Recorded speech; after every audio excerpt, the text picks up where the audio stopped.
Bismillahirrahmanirrahim. Assalamualaikum warahmatullahi wabarakatuh. Masya Allah. Apa kabar semuanya Ustaz? Kaifa halukum? Sehat semua ya? Alhamdulillah. Gimana puasanya? Lancar? Lancar. Semangat ya? Harus semangat insya Allah. Baik. Anak Ustadz yang dirahmati Allah Subhanahu wa taala, semoga dalam keadaan sehat bersama keluarga di rumah ya, walaupun dalam masih kondisi pandemi dan Ramadan tentunya, tapi anak-anak Ustadz tetap semangat bisa belajar.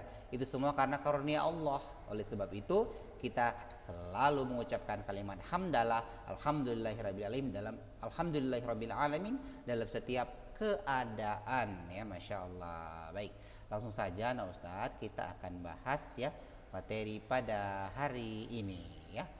Nah, mana dia ya? Baik.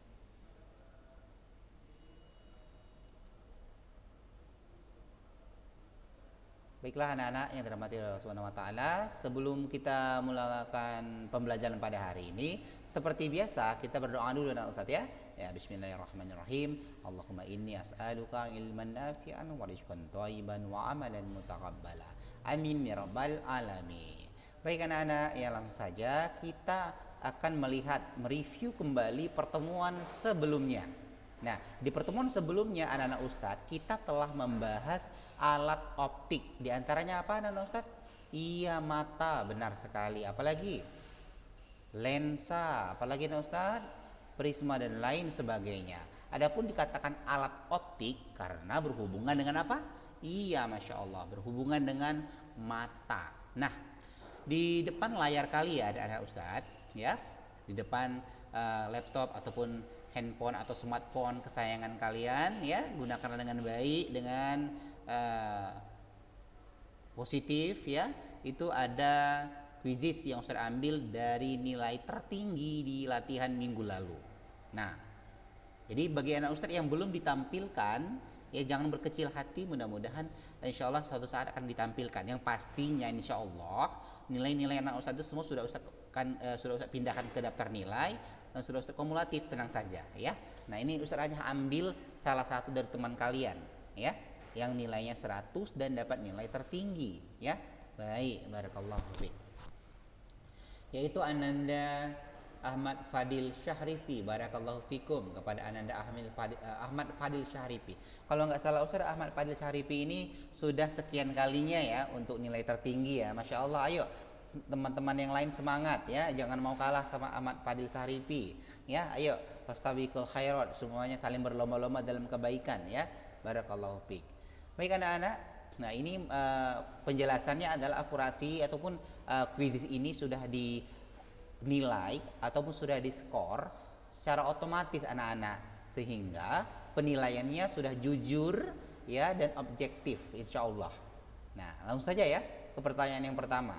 Berikut yang bukan sifat cahaya anak Ustaz. Yang bukan, jadi dalam membaca soal anak Ustaz hati-hati ya, jangan terburu-buru, baca soal baik-baik baru jawab ya.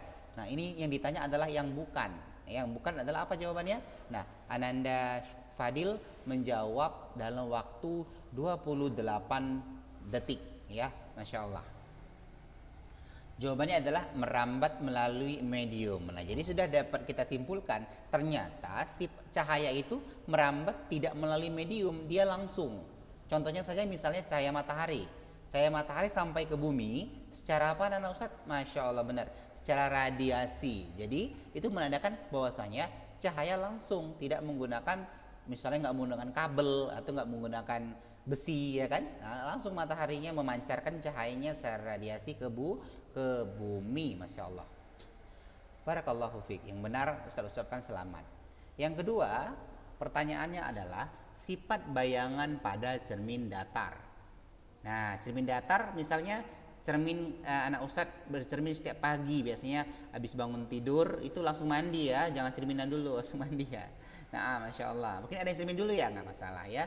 Nah, jadi cermin yang kita pakai setiap hari itu merupakan salah satu contoh alat optik ya. Nah, Ananda Fadil menjawab dalam waktu 11 detik ya, second itu detik ya. Jawabannya adalah maya, tegak, sama besar. Itu adalah sifat cermin sifat bayangan pada cermin datar, maya, tegak sama besar. Maya ini bukan nama orang ya, nah Ustadz ya. Maya ini bukan nama orang, tapi maya ini maksudnya adalah tidak dapat ditangkap oleh layar. Pertanyaan ketiga, pemantulan pada lampu sorot mobil. Nah, jadi jika anak Ustadz pernah lihat mobil atau yang punya mobil di rumah, ucapkan alhamdulillah ya. Dan lampu senter kira-kira apa itu? Nah, jadi lampu sorotnya itu kan dia dipakai untuk menyorot daerah yang lebih gelap ataupun daerah yang lebih jauh pancarannya gitu ya anak Ustadz ya. Nah, jadi kira-kira terbuat dari apa bahannya itu yang di dalam itu ya, yang cekung itu ya, yang bentuknya agak cekung. Apa? Iya, jadi jawabannya adalah cermin cekung ya, masya Allah. Jadi kalau bentuknya cekung berarti cermin apa? Iya, cermin cekung. Kalau bentuknya cembung, cermin cembung. Iya, barakallahu fiik. Pertanyaan keempat, pada gambar. Nah, kebetulan ini gambarnya nggak ada ya, nah Ustadz ya. Nah, jadi kita langsung saja ke pemahaman soal ya. Baik. Pensil dimasukkan ke dalam gelas berisi air, membuat pensil tersebut terlihat bengkok. Nah, hal tersebut merupakan peristiwa apa anak-anak? Peristiwa pembiasan cahaya. Masya Allah, luar biasa nih. Bang Padil menjawab ya, Bang Padil Syahripi menjawab hanya dalam waktu 6 detik. Ya, jawab dengan benar ya, yaitu pembiasan cahaya. Baik. Oh iya anak Ustadz mau menginformasikan. Bagi anak Ustadz yang kemarin minggu lalu jawabnya 2 kali dan bisa saja dia urutan tertinggi. Nah, jika anak Ustadz jawabnya sekali nilainya 100, cukup sekali saja anak Ustadz. Ya. Nah, karena yang Ustadz lihat itu bukannya saja nilai 100, tapi kecepatan serta berapa kali ia mengulang. Kebetulan Ananda Padil ini dia mengulang hanya sekali ya anak Ustadz ya. Oleh sebab itu untuk kedepannya anak Ustadz, jika nilai Ananda sudah 100, jadi cukup sekali saja menjawabnya ya. Baik. Yang kelima, cacat mata yang tidak dapat melihat benda yang jaraknya dekat. Artinya ia tidak dapat melihat benda dekat. Nah, dalam waktu 7 sekon, masya Allah ya. Apa jawabannya anak-anak? Iya, benar sekali, hipermetropi. Baik. Kalau dia nggak bisa lihat jauh gimana? Masya Allah, benar, miopi. Bedakan ya antara hipermetropi dengan miopi. Kalau nggak dibedakan nanti salah jawabannya. Baik. Selanjutnya, kacamata berlensa cekung digunakan untuk membantu penderita. Iya, penderita apa anak-anak? Iya, penderita miopi ya, atau miop. Itu rabun jauh dibantu dengan lensa cekung. Kalau dia rabun dekat dibantu dengan apa anak-anak? Iya, benar sekali, dibantu dengan lensa cembung. Nah, ini yang nomor 7 pakai rumus. Rumusnya sama seperti rumus yang telah kita bahas di minggu lalu anak Ustadz. Rumusnya adalah 1/F sama dengan 1/S0 atau SO tambah dengan 1/SI. Atau boleh juga 1/F sama dengan 1/S tambah 1/S aksen. S aksen atau S itu adalah apa? Jarak bayangan. Benar sekali. Nah, itu gunakan rumus itu, maka hasilnya nanti adalah 7,5 cm. Bagaimana anak-anak paham ya? Nah, nanti bisa diulangi lagi video pertemuan kita minggu lalu. Bagi yang masih kurang paham, sekali lagi yang Ustaz sampaikan ya. Bagi yang masih kurang paham tentang rumus, silakan buka kembali video di pertemuan minggu lalu atau di Sabtu lalu ya. Bukan minggu kita istirahat, Sabtu ya Ustaz ya. Baik. Pertanyaan ke-8. Gambar lagi nih Ustaz ya. Jadi ini belum ada gambarnya, jadi kita pahami saja soalnya ya. Nah, ini merupakan sinar pada penderita. Nah, jadi di situ cahaya itu tidak jatuh tepat pada retina. Seharusnya mata normal itu berarti yang tidak mengalami rabun ya, tidak mengalami rabun atau maksudnya sehat saja. Maka cahaya itu akan masuk kemana? Jatuh kemana nah Ustadz? Iya, ditangkap oleh tepat di retina. Sementara kalau dia di belakang ataupun di depan retina, maka dia mengalami rabun. Kalau di depan retina ya, itu mengalami apa nah Ustadz? Miopi, benar sekali. Jika di belakang atau melewati retina, maka hipermetropi. Masya Allah, benar. Pertanyaan ke-9. Bagian mata yang berfungsi mengatur intensitas cahaya yang masuk adalah, nah yang fungsinya mengatur, masih ingat anak-anak? Ada yang fungsinya mengatur, ada yang fungsinya menangkap, ada yang fungsinya terkait mengenai warna, ada yang fungsinya memfokuskan. Masih ingat? Iya, benar sekali. Jadi jawabannya adalah pupil, ya. Pupil berfungsi untuk mengatur banyak sedikitnya cahaya yang masuk. Mengenai fungsi-fungsi yang lain, anak Ustadz bisa lihat di video sebelumnya. Pertanyaan ke-10. Kemampuan lensa mata untuk menipis atau menebal sesuai dengan jarak benda yang dilihat disebut dengan apa, anak-anak? Masya Allah, benar sekali. Jawabannya daya akomodasi. Ya, akomodasi kemampuan lensa untuk apa? Untuk menebal dan menipis. Baiklah anak-anak yang dirahmati oleh Allah Subhanahu wa taala, demikian soal latihan minggu lalu. Ya, nah pada hari ini kita memasuki materi pengayaan. Pengayaan ya untuk materi lensa. Ya, materi apa? Optik ataupun cahaya. Nah, jadi anak Ustadz, alhamdulillah kita telah menyelesaikan kitab ini. Kitab IPA yang terakhir di kelas 8. Masya Allah ya. Jadi adapun hikmahnya anak Ustadz selama belajar di pandemi ini, ternyata materi-materi kita tuh lebih cepat terselesaikan. Beda mungkin dulu waktu sebelum pandemi. Nah, jadi artinya kita harus bersyukur dalam setiap apa anak Ustadz? Benar sekali. Bersyukur dalam setiap keadaan ya. Baik, langsung saja kita ke materi pada hari ini.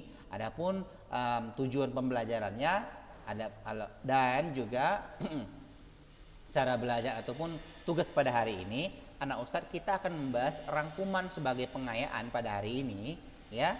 Nah, setelah itu anak Ustadz menuliskan rangkuman di buku tulis masing-masing. Nah, setelah anak-anak Ustadz menyelesaikan tugas ataupun menonton video ini sampai selesai, baru anak Ustadz mengisi Google Form yang telah Ustadz kirim ya. Nah, jadi Ustadz anjurkan jangan mengisi sebelum menonton video ini ya, ataupun sebelum menyelesaikan tugas, tapi selesaikan tugasnya dulu baru mengisi Google Form. Kenapa? Karena di antara nanti isi Google Form itu ada pertanyaan seperti ini. Apakah anak Ustadz telah menyelesaikan menonton video ini ya? Nah, oke, sebab itu anak Ustadz harus menyelesaikannya ya. Masya Allah. Paham ya anak Ustadz ya? Paham, Masya Allah. Baik, langsung saja ke materi pengayaan pada hari ini. Yang pertama, cahaya memiliki sifat-sifat khusus ya, yaitu cahaya dapat merambat lurus, dipantulkan, dibiaskan, dan merupakan gelombang elektromagnetik yang merambat tanpa medium. Apa sih itu medium? Medium adalah zat perantara. Yang kedua, pemantulan cahaya. Pemantulan cahaya dapat berupa pemantulan baur dan pemantulan teratur. Jadi ada dua jenis ya anak Ustadz ya. Pemantulan baur berarti baur itu artinya tidak teratur. Lawannya teratur apa? Ya tidak teratur. Begitu ya anak Ustadz ya. Paham ya? Insya Allah. Yang ketiga, pemantulan baur terjadi jika cahaya dipantulkan oleh bidang yang tidak rata. Itu baur itu anak Ustadz. Seperti misalnya aspal yang tidak rata ya, tembok, batang kayu dan lainnya. Sedangkan pemantulan teratur terjadi jika cahaya dipantulkan oleh bidang yang rata seperti cermin datar atau permukaan air danau yang tenang. Pada pemantulan baur dan pemantulan teratur anak-anak semuanya, sudut pantul cahaya itu besarnya selalu sama dengan sudut datang. Atau di pertemuan sebelumnya ada gambar, nah Ustadz, nanti anak Ustadz bisa cek, gambarnya adalah I sama dengan R, sudut pantul sama dengan sudut datang. Selanjutnya cahaya yang kelima adalah cahaya yang mengenai benda. Sebagian akan dipantulkan ke mata dan sebagian lagi akan diserap benda sebagai energi. Ternyata cahaya juga dapat menghasilkan energi. Benar sekali. Buktinya apa anak Ustadz? Buktinya ketika tumbuhan melakukan apa? Melakukan fotosintesis. Masih ingat ya? Masya Allah, baik.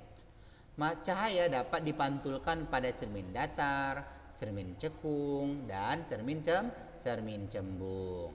Cahaya akan dibiaskan ketika melalui dua medium dengan kerapatan optik yang berbeda.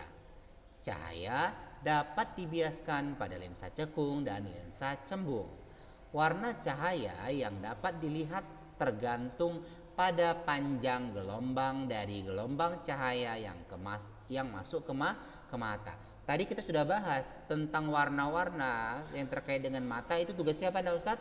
Iya, benar sekali, tugas dari iris ya. Nah, benda hanya akan memantulkan spektrum cahaya yang warnanya sama dengan warna permukaan benda tersebut, sehingga kita dapat menghindari ya dengan tepat warna benda tersebut atau menandai ya warna-warna tersebut. Gelombang cahaya terbentuk karena adanya perubahan medan magnet dan medan listrik secara periodik, sehingga merupakan gelombang apa nah Ustaz? Iya, Masya Allah, gelombang elektromagnet. Gelombang cahaya matahari memancar ke segala arah sampai ke bumi, meskipun melalui ruang hampa udara. Hal ini berarti gelombang cahaya dapat merambat pada ruang kosong hampa udara tanpa adanya materi. Ini anak-anak Ustadz membuktikan bahwasanya ya cahaya matahari bisa sampai ke bumi melewati ruang hampa udara anak Ustadz. Nah, sehingga minggu lalu kita udah bahas besarnya berapa anak Ustadz kecepatan cahaya? Benar sekali. 3 kali 10 pangkat 8 meter per sekon. Oleh sebab itu, jika anak-anak Ustadz mengetahui gejala petir, gejala geledek ya, kilat ketika hujan, gejala-gejala hujan ya. Nah, siapa yang duluan sampai ke bumi Ustaz? Ya, Masya Allah, benar sekali. Kilat cahaya. Kenapa? Karena kecepatan cahaya itu lebih besar daripada kecepatan bunyi. Jadi kalau tadi kecepatan cahaya 3 kali 10 pangkat 8 meter per sekon, lantas berapa kecepatan udara Ustaz? Benar sekali. Besarnya lebih kurang 340 meter per sekon. Pembentukan bayangan pada cermin dan lensa menggunakan sinar-sinar istimewa. Di mana sinar-sinar istimewa nah Ustadz pernah kita pelajari di minggu lalu ya nah Ustadz ya. Buka kembali video ataupun buku-buku kesayangan kalian. Selanjutnya, bayangan bersifat nyata apabila titik potongnya diperoleh dari perpotongan sinar-sinar pantul yang konvergen. Konvergen itu memiliki arti ya Ustaz. Arti konvergen adalah mengumpul. Kalau divergen apa? Menyebar. Sekali lagi, mengumpul apa Ustaz? Benar, konvergen. Kalau menyebar, divergen. Jangan lupa itu ya, jangan terbalik ya Ustaz ya. Nah, sebaliknya, bayangan bersifat maya apabila titik potongnya merupakan hasil perpanjangan sinar-sinar pantul yang divergen. Bayangan pada cermin dapat bersifat maya atau bayangan pada cermin datar bersifat maya. Bayangan yang terbentuk pada cermin cembung bersifat maya, tegak dan diperkecil. Sifat bayangan yang terbentuk pada lensa cekung dan lensa cembung tergantung pada posisi benda anak-anak ya. Nah, tergantung dari apa anak? Iya benar, posisi benda. Pembentukan bayangan pada mata manusia merupakan bentuk pemanfaatan alat optik dalam kehidupan sehari-hari. Nah, jenis alat optik dalam kehidupan sehari-hari ada kamera, lup, mikroskop, teropong, teleskop. Nah, pernah dengar istilah ini? Pernah ya Ustaz ya? Minggu lalu, jangan lupa ya. Jangan pura-pura lupa ya. Buka kembali minggu lalu bukunya ya. Baik. Bagian mata yang banyak berperan pada proses pembentukan mata ataupun bayangan adalah kornea, iris, lensa, dan retina. Ini adalah istilah-istilah yang tadi kita sebut dan juga minggu lalu kita sebut ya, nah Ustadz ya. Nah, gangguan pada lensa mata dapat menyebabkan seseorang menderita miopi, rabun jauh, hipermetropi, rabun dekat, buta warna, presbiopi, dan astigmatisme. Selanjutnya miopi. Miopi adalah kelainan yang menyebabkan seseorang tidak dapat melihat dengan jelas benda yang jaraknya jauh tak hingga. Penderita hipermetropi dapat dibantu dengan lensa apa anak-anak? Iya, Masya Allah, lensa cekung. Hipermetropi adalah kelainan yang menyebabkan seseorang tidak dapat melihat dengan jelas benda yang jaraknya dekat. Penderita hipermetropi dapat dibantu dengan apa anak-anak? Masya Allah, benar sekali ya, lensa cembung. Masya Allah ya anak Ustadz ini pada bulan Ramadan ini semakin cerdas, semakin soleh ya, semakin banyak tadarus Qur'annya, semakin banyak hafalan Qur'annya, semakin pintar ya, Masya Allah. Buta warna. Nah, pernah dengar anak Ustadz buta warna? Iya, buta warna itu merupakan kelainan yang disebabkan ketidakmampuan sel-sel kerucut mata untuk menangkap suatu warna tertentu. Jadi buta warna itu beda dengan tidak tahu warna ya nah Ustadz ya. Nanti ditanya merah dijawab bilangnya kuning ya, bukan seperti itu. Buta warna itu memang matanya yang tidak mampu untuk membedakan warna-warna pada suatu benda. Begitu ya Ustadz ya. Beda dengan orang yang tidak tahu warna ya. Insya Allah anak Ustadz semua tahu warna insya Allah ya. Anak Ustadz kan cerdas-cerdas dan soleh ya. Nah, penderita presbiopi. Presbiopi tidak mampu melihat dengan jelas benda-benda yang jauh maupun dekat ya. Nah, presbiopi dapat dibantu dengan lensa apa nah Ustaz? Lensa rangkap, benar sekali, yaitu cembung dan cekung. Nah, ini terkait sedikit mengenai serangga. Mata serangga disebut juga dengan mata majemuk atau mata facet yang terdiri atas beberapa omatidia. Apa itu omatidia? Omatidia itu berfungsi sebagai reseptor penglihatan yang terpisah ya. Nah, gabungan seluruh respons dari omatidia tadi merupakan bayangan mosaik ya. Barakallahu fiik. Bagaimana anak-anak? Seru ya materi kita pada hari ini? Masya Allah. Jangan lupa ya, terus jaga kesehatan terutama mata kita. Jaga dari hal-hal yang negatif, tidak hanya dari benda-benda yang tajam, benda-benda yang dapat merusak mata ya, tapi juga lindungi mata kita dari hal-hal yang negatif. Mohon maaf dari gambar-gambar yang tidak senonoh, video yang tidak senonoh, karena apa yang kita lakukan itu ya akan dicatat sebagai amal. Kalau kita yang lihat yang baik-baik, kita lihat Al-Quran, kita lihat pemandangan alam yang indah, insya Allah jadi amal yang baik ya. Nah, ittaqillaha haitsuma kunta. Walaupun misalnya di rumahnya nggak ada orang tuanya atau di mana tidak ada orang tuanya, lagi ngumpul-ngumpul bareng sama teman-teman, ada Allah yang Maha tahu melihat apa yang kita lihat ya anak-anak ya. Oleh sebab itu, pesan Ustadz di bulan Ramadan ini, mari sama-sama berhubung dengan materi kita tentang optik dan cahaya, mari kita gunakan mata kita untuk hal-hal yang bermanfaat, tentunya meraih pahala Allah Subhanahu wa taala. Amin ya rabbal alamin. Barakallahu fikum. Jangan lupa tugas-tugas hari ini diselesaikan karena sebentar lagi kita akan naik kelas ke kelas selanjutnya. Oleh sebab itu, bagi anak-anak Ustadz yang mau naik kelas, rajin belajar. Yang nggak mau naik kelas, mau jumpa lagi dengan Ustadz tahun depan, ada yang mau? Tidak ya. Ya walaupun masih rindu dengan Ustadz, tapi tidak harus tinggal kelas ya anak Ustadz ya. Semuanya harus naik kelas ya. Harus naik kelas demi apa? Demi orang tuanya untuk meraih cita-cita, tentunya karena Allah Subhanahu wa taala. Man jadda wajada insyaallah. Barakallahu fikum, jazakumullah khairan. Assalamualaikum warahmatullahi wabarakatuh.